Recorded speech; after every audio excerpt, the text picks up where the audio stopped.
Indian Wells is over and Carlos Alcaraz has won again, and just like last year, he defeated Daniil Medvedev in the final.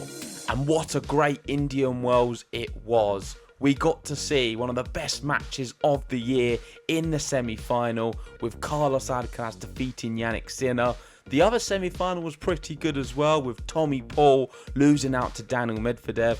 That set up the repeat final from last year, Medvedev-Alcaraz, and it was the same result. This time Alcaraz winning in straight sets, and he successfully defends his Indian Wells title, defeating Medvedev 7-6, 6-1.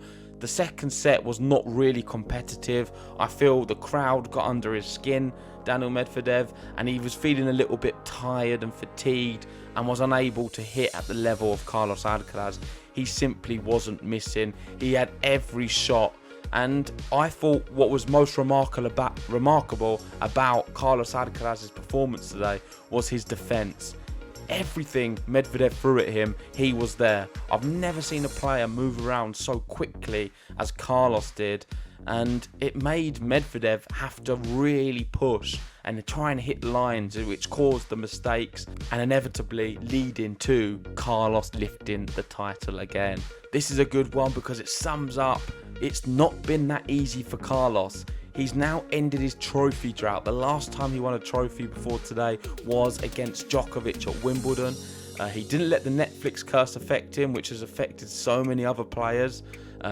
Most recently with Rafael Nadal not even playing Indian Wells. And he took revenge from 6 players that have beaten him before. Of course, Marazan being one of them, Sinner, Medvedev, to name a few. And I think that is so important to show players who have historically beaten Carlos Alcaraz. He has shown, I've got the tools now, I know what to do to get the revenge and beat you. And Djokovic has been so successful in giving out revenge, and now Carlos has. And yeah, you can always rely on Indian Wells to kickstart his season. It happened last year, and I'm hoping we can now see him do some great things. Roland Garros, I'm expecting something bigger than last year, well, after he really physically struggled mentally as well against Djokovic. He won Wimbledon. Let's see what 2024 brings. I think this is going to give him a lot of energy.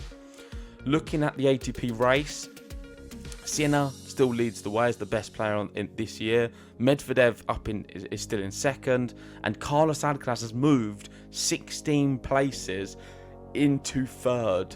So overtaking Zverev and de Minaur there, you can see, and he has been the third best player. The big thing is there is no Novak Djokovic at all. He's not even inside the top 10. He's yet to win a title, and that is very rare that Djokovic has not won at least one title when you get into March. This is the ATP top 10. You can see Novak still number 1, Alcaraz 2, Sinner 3, Medvedev 4. Zverev moves up 1, Rublev moves down, Rune stays the same, Ruud moves up, Hurkacz moves down, and de Minaur stays inside the top 10. But it's getting very interesting at the top. We've definitely got this big 4. It feels like the big 3 are the ones who I think have Medvedev's number at the moment, and you can see this sort of highlights it, because in finals in the last 13 months, Medvedev has lost to Alcaraz, Djokovic, Sinner, Alcaraz. It's certainly them players who he cannot handle. There is some wins against Sinner, but this was not the same Sinner as what we've seen recently.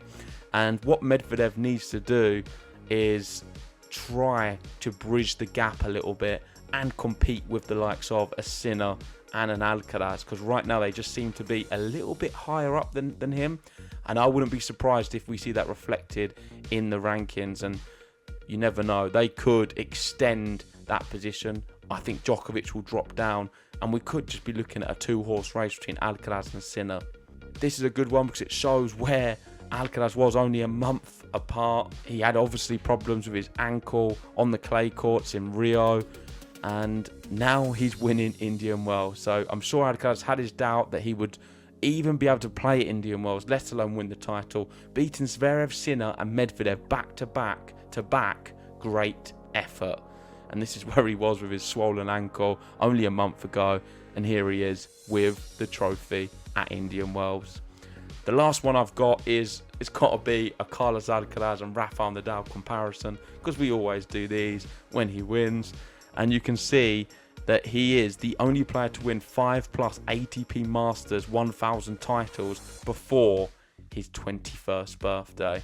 And it's not only him, it's also Rafael Nadal as well. So he's in very good company with one of the greatest players to ever play the game. He's also in good company with just winning Masters events. I think Daniil Medvedev only has 6. I think Zverev has 5. So he's now cementing himself as one of the top players in the world at 20 years old. Incredible, really is.